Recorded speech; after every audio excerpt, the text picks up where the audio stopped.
Hello, NARFE. First, let me say that I am truly honored to represent you in the 12th District of North Carolina in the United States Congress. I bring warm greetings on behalf of the more than 830,000 residents of Charlotte-Mecklenburg, Speaker of the House Nancy Pelosi, House Majority Leader Steny Hoyer, House Majority Whip Jim Clyburn, and 56 members of the Congressional Black Caucus, also known as the conscience of the Congress. Thank you for this opportunity to join you during your virtual annual meeting. Although we can't be together in person today, I'm grateful to be able to speak to you. After this past year, we can all see the light at the end of the long, dark tunnel. But when we emerge, we need to make sure that we don't just get back to how things were. Instead, we need to keep up the fight to make the world a better place. In the Congress, I've been fighting right alongside you to support some of our shared goals. I will continue our fight to secure good cost of living adjustments for our retirees, because working hard isn't enough if you don't make enough or if you aren't compensated properly.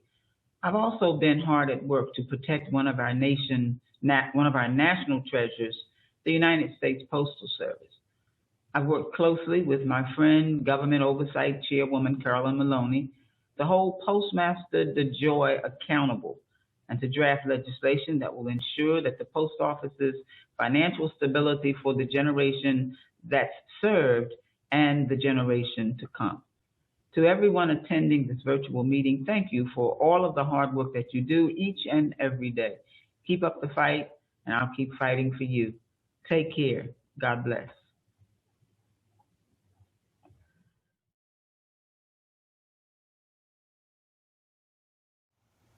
Hi, everyone. This is Congressman Ted Budd. It's my pleasure to speak to the North Carolina Federation of the National Active and Retired Federal Employees. I first want to thank you all for your work in the federal civil service. I'm sure you already know all these statistics, but 85% of the federal workforce is employed outside of the Washington, D.C. area. The federal workforce is also a leader in hiring veterans. Nearly 31% of federal workers have served in our military, and we salute their service. One of my priorities in Washington has been to modernize the federal hiring process to prioritize skills instead of simply prioritizing university degrees. Earlier this year, I introduced the Federal Skills Act. This bill would direct the Office of Personnel Management to ensure that candidates will not be assessed solely on educational attainment when determining if a candidate possesses the relevant knowledge and abilities for a federal position. Job listings would start to be based on the specific skills and competencies required to perform the job. Bottom line, I believe that the federal government should be opening its doors to candidates with the skills required for the job, not simply an expensive college degree. My bill is about providing opportunity for a broader cross-section of Americans to join the civil service.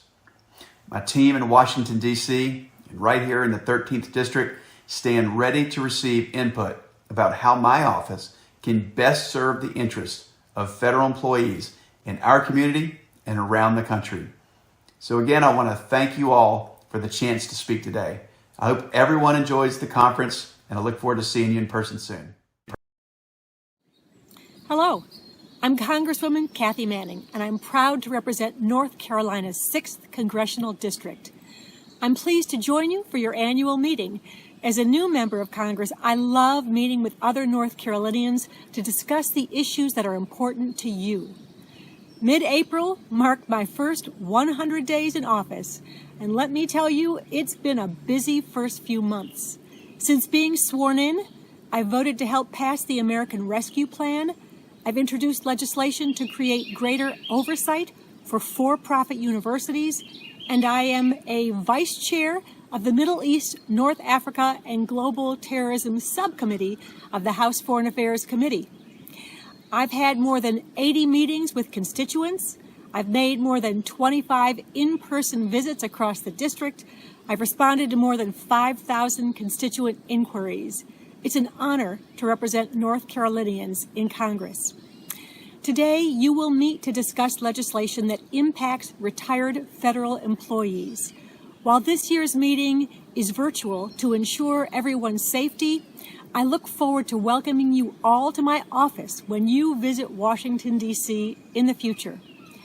Thanks for your continued advocacy on these important issues. My team and I look forward to working with you.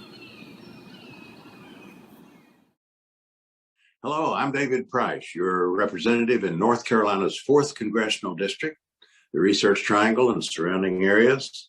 I'm happy to be joining you today for this organization's 100th anniversary, 100th birthday. What a milestone.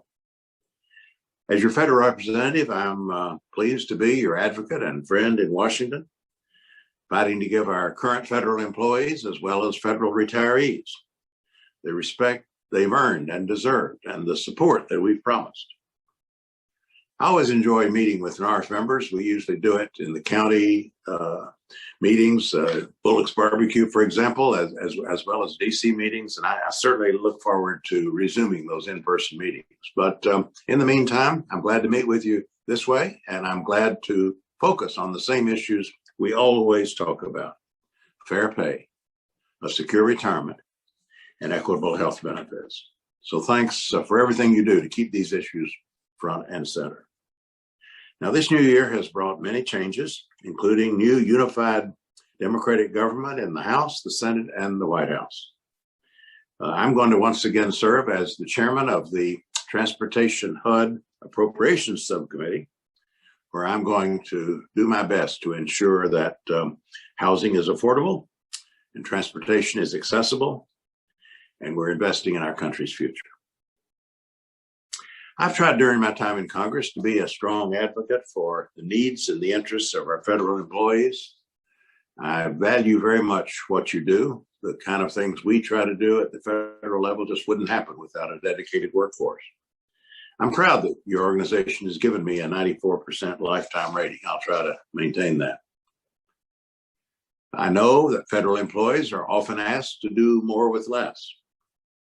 You've also been asked to contribute more toward the cost of benefits that were promised. And there are many longtime concerns along these lines. The windfall elimination provision, the government pension offset provision, these have only been partially addressed at best. I'm a longtime co-sponsor of legislation to repeal both the WEP and GPO.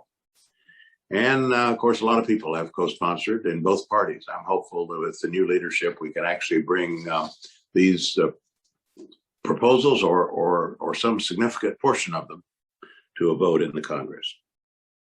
I certainly look forward to working with this organization, continuing to work here in the 117th Congress.